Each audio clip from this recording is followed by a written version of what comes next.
The military issues a national weather alert for the systems being used. Now, what does all that mean? We just got breaking news about how the weather alert system could be used against its own people. We'll discuss that story. It's absolutely crazy. And then we'll talk about 2 massive wins Trump gets. He decided to say, you know what, we're going to use some of the legal immigrant funds, the ones that we shouldn't have been paying people to live here. We're going to allow some of those funds to go to the homeless shelters for veterans. Veterans need to be off the street. Now again, I don't like spending a lot of extra money, but knowing that our money is not going to just people who shouldn't be here, but going to people who served, I think this is a win-win. I think now the key is let's make sure that we're doing all that we can, not to just give them a place to stay, but to help them get their feet back under them. And then another win, there was a story that said a ceasefire has been met with Trump's help with India and Pakistan. I think this is huge because it has global implications, and again, it shows Trump is trying to stay out of wars. This also, I think, helps with the tensions of Chinese. China is on the side of Pakistan, and it seems like China economy is struggling. They're needing this trade situation to subside. This may be, again, a win-win for Trump because not only can he negotiate India, Pakistan, but may tie in China into these negotiations because they're in trade talks as we speak. And then lastly, there was a new story that came out that kind of concerned me. It was about Bibi and Trump. We're going to discuss our relationship with Israel and how important it is. And again, as a Christian, this is not about conservatism, this is not about Republican, this is about a spiritual war. And are we seeing signs of something changing? Let's dive into these stories and a few more. This video starts right now.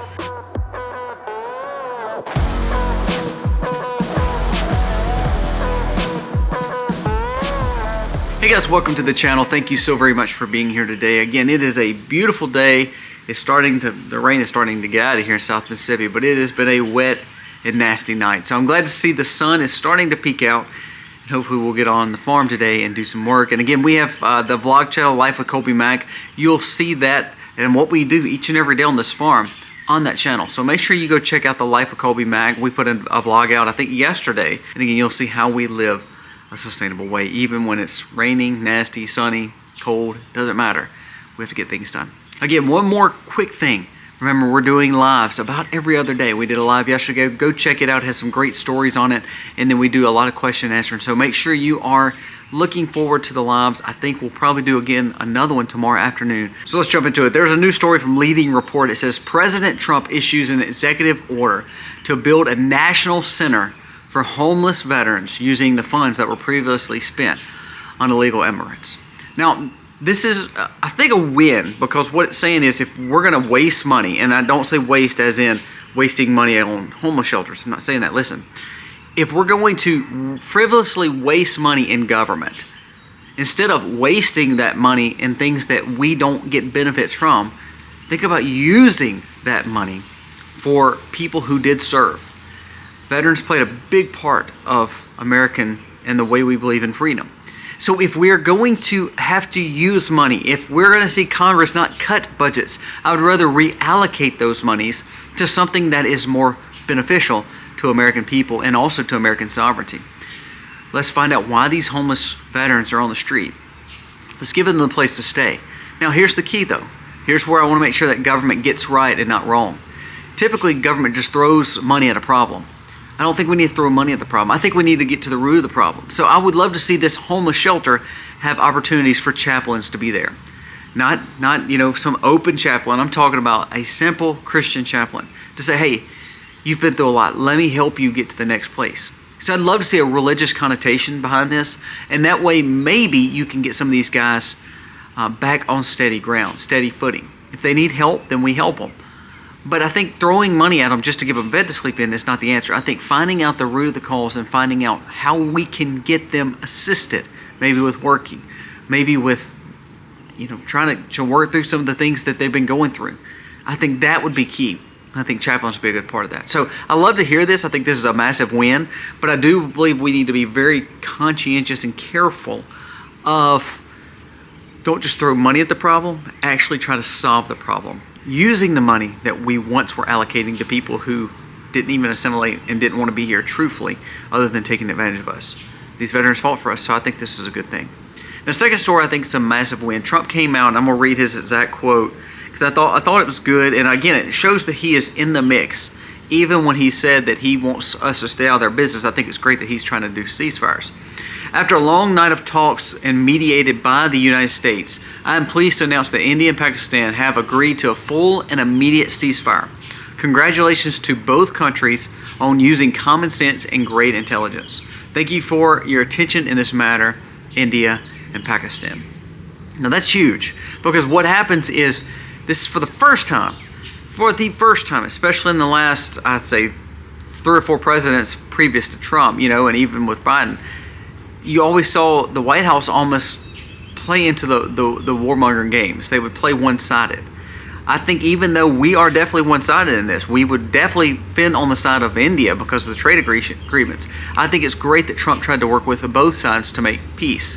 What this proves is Trump is trying to do the same thing with Russia and Ukraine. It's just got a lot more biases on the Ukrainian side, I believe, with the NATO and the West. They're not wanting a ceasefire. See, there's the difference there. India and Pakistan didn't have the West and NATO trying to push one side or the other yet. So Trump got in there and was able to handle the situation. Right now we have the West NATO alliances, Western European countries, all wanting to still see this war keep on going. So what I'd love to see is Trump to come to the negotiation table with them and say, this is what we can do. Forget what NATO and forget what these alliances are doing. Forget what Western European people and culture are saying. Let's get to the table and let's negotiate this. I think if we see not only India and Pakistan get better, we see a trade situation get better. I think if we all of a sudden see Russia and Ukraine actually get to peace, I believe we would see Trump easily be thrown up for the Nobel Peace Prize. Now, they probably hate him. But truth be told, if he is getting solutions to problems and he is actually making good strides to actually have peace, that's huge. Now, that kind of goes back to the China situation. China and America are in talks right now. They're literally in talks. Actually, there was a disclosure saying that China's people took a break. They came back in. They're negotiating. There were some breaks. They're coming back in. There's a report that says again, and I've mentioned this the last 30 days, but I want to make sure that we understand, that China needs this deal. China needs this deal. And so remember, China's on the side of Pakistan. Seems like we're on the side of India. But to come to that negotiation and also to say, you know what, we're coming to peace because we don't want war. We don't want a proxy here. I think that speaks very highly of America in the eyes of the Chinese. And we can come to the negotiating table because that could have easily been a proxy war right between America and China. Because there literally is a axis there of sides. But we chose not to do that. I think that's shown China that we're willing to come to the table. And actually Trump has said, look, we're willing to negotiate most of the tariffs away if we get a better trade negotiation and a better trade partner when it comes to China. And China's already come, and actually what you don't hear is they've already lowered tons of tariffs on America on certain things. So what you're seeing is both of them are coming closer to the negotiation table. And I think when you see this deal get done, not only are you seeing a peace situation with India and Pakistan, not only are you seeing the tariff situation subside, not only you see maybe some peace with Russia and Ukraine, that would make Trump look like a juggernaut. And I believe you'd see our market go up tremendously because of that. Here's what I don't want though. If we work all this out and it seems to get better and we see the market go up, we see the tariff situation get better, but Congress doesn't know how to hold from spending and they just keep spending all the extra money we're making, I think that's a problem. It's kind of like the veteran thing that we were just talking about. If we just frivolously throw money at a situation and not actually have it allocated correctly and doing the right things with it, then what we're going to see is a problem again. So we can make a lot of money in America. We can save a lot of money through Doge. But until Congress actually acts on it, I'm scared all this is for naught. Trump is looking stronger and stronger. Victor Davis Hanson came out and said this the other day too, said that the media wants to skew that it's chaos. The media wants to skew that Trump is unpopular. But to be honest with you, he's actually more popular than he's ever been. And he's more popular than the judicial system and also the Congress right now. So everything is in his hands as long as he plays it right. I think the key is making sure not only to have peace in India and Pakistan, make sure that holds, to try to figure out the China trade deal that could benefit both sides. Not only to have good price on goods, but more than that, to get American manufacturing back up and running, and also not to have the deficit for the stuff that we are importing, because that's the key right now. We're at a trade deficit. Why are we wanting to do that? So I love that Trump is using, I think, the India-Pakistan situation maybe to show, look, we're coming to the table, China. You see, we could have been a proxy here, but we didn't.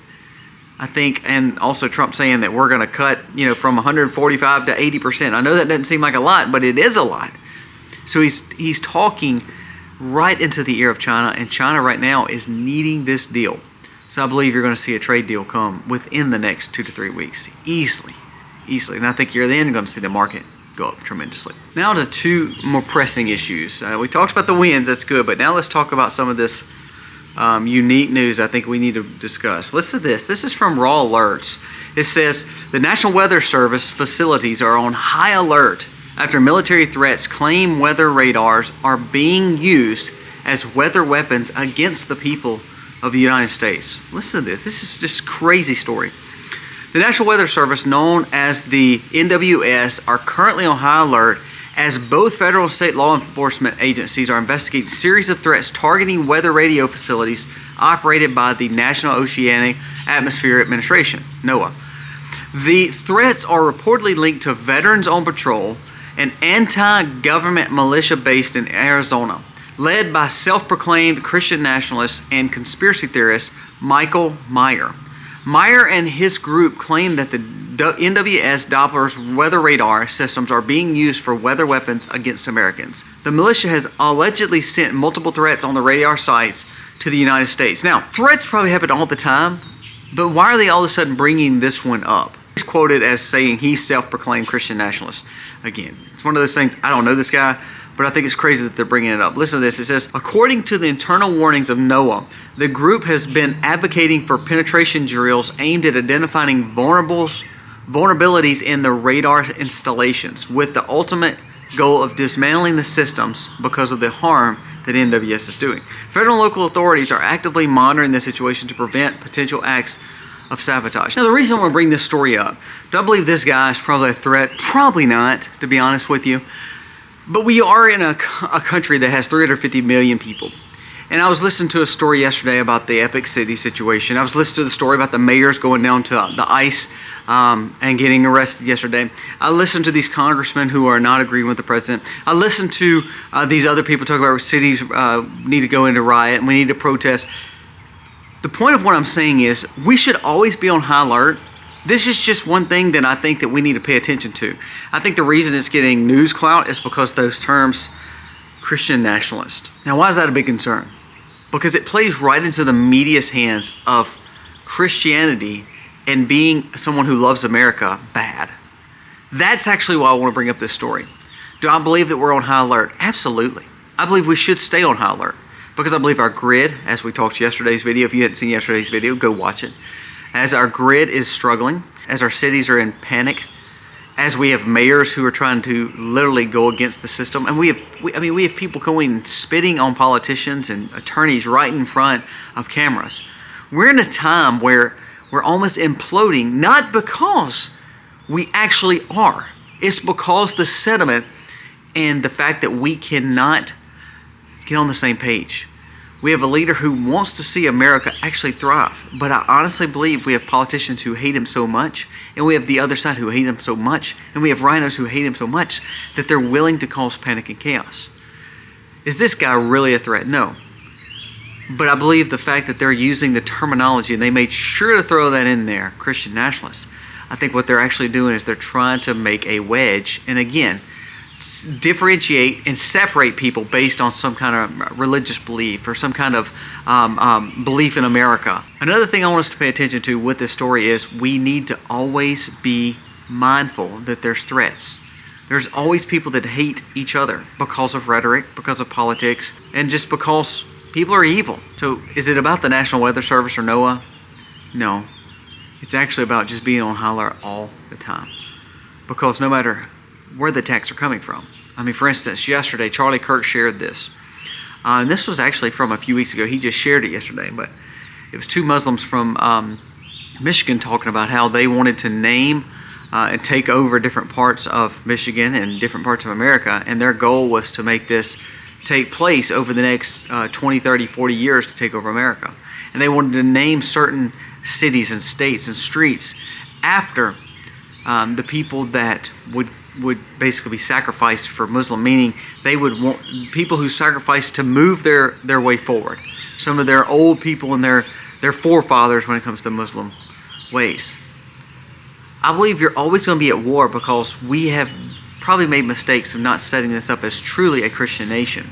And now we have so many different people and so many different thought patterns, and news media and also politics is playing on the fact that they actually want you to be at war with each other, in conflict with each other, because then we will take our eyes off really what's important.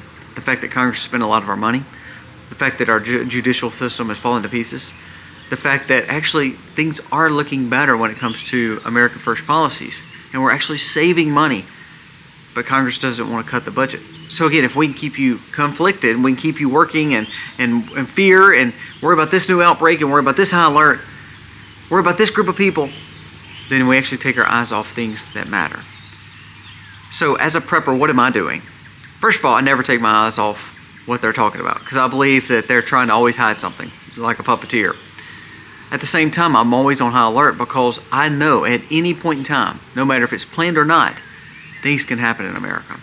Because we have 350 million people, and not all of them get along, and especially, and there's some evil ones here that truly have hatred towards this administration.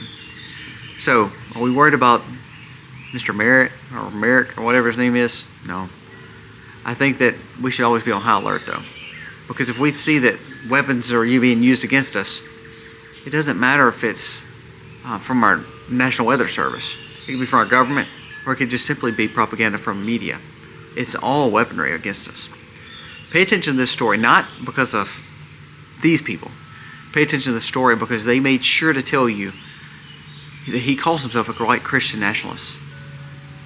That's where the story really is. It's not in the fact of what he's wanting to do. It's the fact that they can use that along with the threat. So then it helps them justify the Somalis being here, the Muslims being here. It helps them justify Epic City in Texas. Pay attention. I think, again, while you're getting dangled and watching this over here, the puppeteer is working over here. Now this may be the biggest story of the day, and I hope it's just a bunch of rumors and false. Because I believe if it's not, it's almost apocalyptic. And also, as much as we want America to thrive, if this takes place, I think we won't have, I think we won't be successful. Now, what am I talking about? There's a new article from Jerusalem Post that says Donald Trump to announce U.S. recognizing Palestine next week. Gulf diplomatic sources claim. Now, remember, this is the same time that Trump said he was mad at Bibi. Now, he didn't say that. We just heard sources say that. We also heard that Pete Hegseth, this was confirmed, that Pete Hegseth is not going to Israel this next week like was planned. We also heard that Trump's Middle Eastern talks have been kind of pushed back. He's not going to the Middle East right now, which was planned, I think, for the next 2 weeks. Now, what is my thoughts on Israel and Palestine and all this? I think Trump is always looking to be a negotiator, and I think that's why we like him and we want to see a no-nonsense president. However, on the spiritual side, I believe Israel is. I do believe they are God's chosen people. Now, I know people are like, "Oh, these are not the Israel. These are not the Israelites. These are different. They're not the people of God." But the area is. If it wasn't so important, why would that one little place, that tiny little place in the Middle East, be so important to 3 or 4 different people groups, 3 or 4 different religions, and everybody's focused always right there? Because it will be a spiritual and physical war in some point in the near future.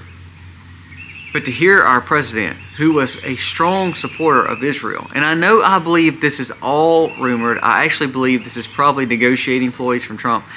But just the fact that he may, quote-unquote, recognize the Palestinian state, it may make libertarians and woke right and the left extremely happy.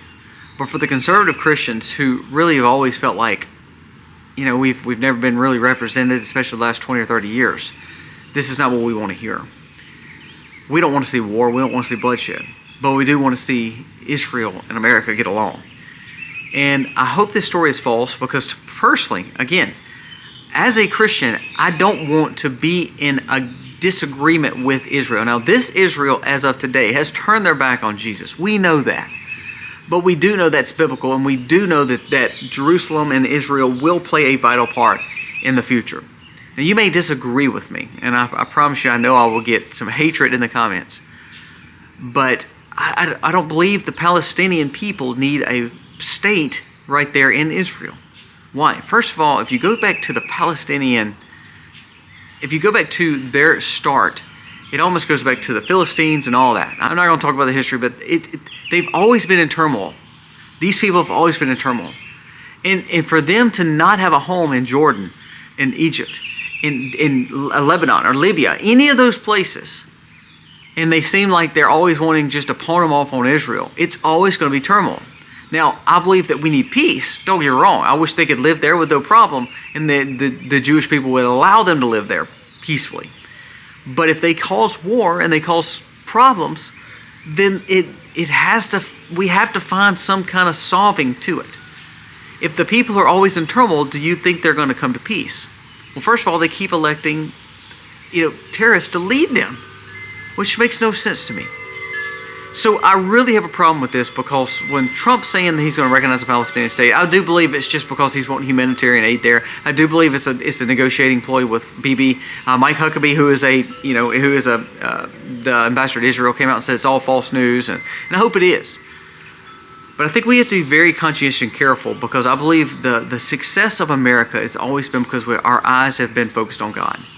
And what we're seeing in these state capitals when they're putting up pride flags, when we see the fact that people are trying to push against a Christian way still in America, and when we see the fact that now we have a president who is a supporter of Israel, but just you start hearing these rumblings that they're not on good terms, I hope none of this blows up in our face. Sadly, I do believe we're going to see the end times where America and Israel does not get along, because I believe that that's going to bring in the fact of end times. Now, I'm not a prophet. I'm not getting into all that today. What I'm just saying is this. If this report is false, great. I hope that they can debunk it, and we can have a great friendship and have ceasefire there in the Middle East. If this report is real, I believe we're seeing starts of a very, very different tumultuous future when it comes to spiritual things. Because in the end times, everyone's in battle with Israel. And then we start seeing real war take out and break out. Then we start seeing real war break out. So let's pay attention to this story. I thought it was very concerning that Pete Hegseth was not going to the Middle East next week. I thought, well, maybe it's just because there's some threats. But now all of a sudden this comes out, and it's like, man, all this stuff is adding up to the fact that it's really Trump and Bibi may not be on the same page. Now, is Bibi the answer to Israel? That's for the Israel people to decide. But I do believe we need peace, and I do believe we need to stand with Israel. And if we try to start doing this both sides thing like Bush did, like Carter did, like Clinton did, it's going to blow up in our faces like it always does. We do need something like the Abraham Accords back, and we do need peace. Trump may be the man for it. At the same time, I don't like these reports coming out that he's wanting to do a Palestinian state. It's going to blow up in our face. Guys, let me know your thoughts on all this. I know that was going to be a very highly opinionated comment there at the end. So let's go ahead and let me have it. Tell me what you think about today's stories. The massive wins on the front side, and then some of the more concerning things on the back. We appreciate you. God bless.